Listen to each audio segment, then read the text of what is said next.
Hi, welcome to the scrapyard. I'm Red. Just a quick little update today. Nothing much to talk about. I put some paint on the Rambler '69 competition 2. Yeah, trying a little different camera setup today.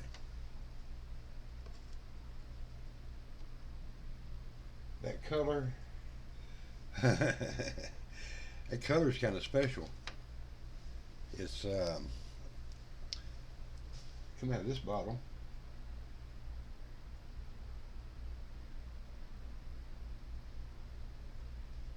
right?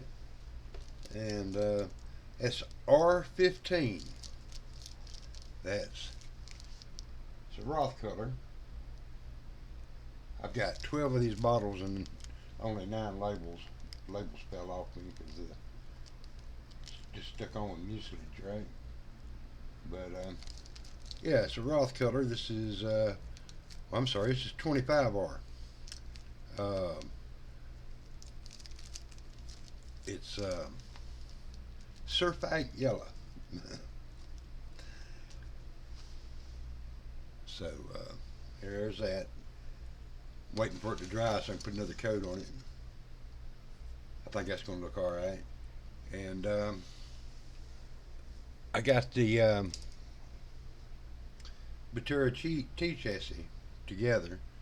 Man, that thing was. You have to strip the chrome, but the parts.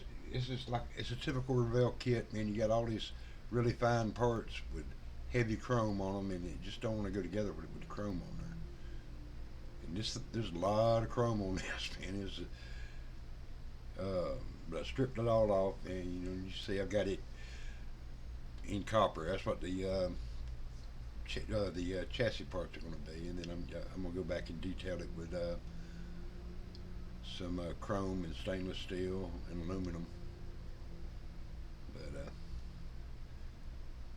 body's going to look. I mean, it's going to look good under that under my grape crate.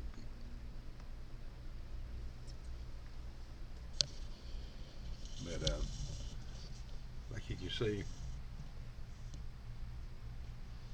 it's an awesome little chassis. But I thought I was going to have a mail call to show y'all. I got some more parts coming. They'll probably be here tomorrow. But it's a pretty nice little score. I'll keep y'all in suspense. Y'all can wait on that. um, anyway, that's it for now. I'll be getting back to you soon. I'm sure. I mean, the dragster's coming along pretty good. And, like I said, I'm well. Way I always work. I'm working on like 10 different things at one time. But like, subscribe, share, leave a comment. Uh, Tell me what I'm doing right. Tell me what I'm doing wrong. Hey, I don't know what I'm doing. I keep on doing it. Y'all have a good night. Thanks.